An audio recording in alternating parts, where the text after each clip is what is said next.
Hello, this is Saumya. Get unready with me. ముందైతే గాజులు తీసేస్తున్నాను. ఇవి అమ్మ కల్పించింది నాకు. చూడండి ఎంత బాగా కలిపిందో.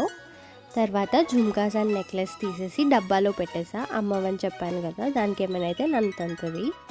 జుట్టులో ఉన్న పెన్స్ అండ్ పువ్వులు కూడా తీసేసి I'm changing into something comfortable. ఈ నైట్ డ్రెస్ అయితే వేసేసుకున్నా. మేకప్ ఇంతసేపు ఉంటుంది అనుకోలేదు, బట్ బాగానే సస్టైన్ అయింది. జుట్టు అయితే విప్పేసుకొని మంచిగా కుప్పు అయితే వేసేసుకుంటున్నా, which is basically universal hair style for girls. ఇంట్లో ఉంటే అంతే.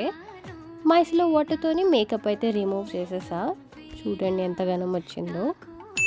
అండ్ ఫేస్ వాష్ చేశాక నా ఫేస్ అయితే ఇలా ఉంది. చాలా నీట్గా అండ్ ఫ్రెష్గా అనిపించింది ఫేస్ వాష్ చేసుకున్నాక. మాయిశ్చరైజర్ అయితే పెట్టేసుకొని నీట్గా మసాజ్ చేసుకుంటున్నాను, so that face doesn't feel dehydrated. Face అయితే మాయిశ్చరైజ్ చేసేసుకున్నా కాబట్టి now I'm going in with lip balm. ఇప్పుడైతే పడుకోవడానికి వెళ్తున్నా. Thank you for watching. Okay, bye.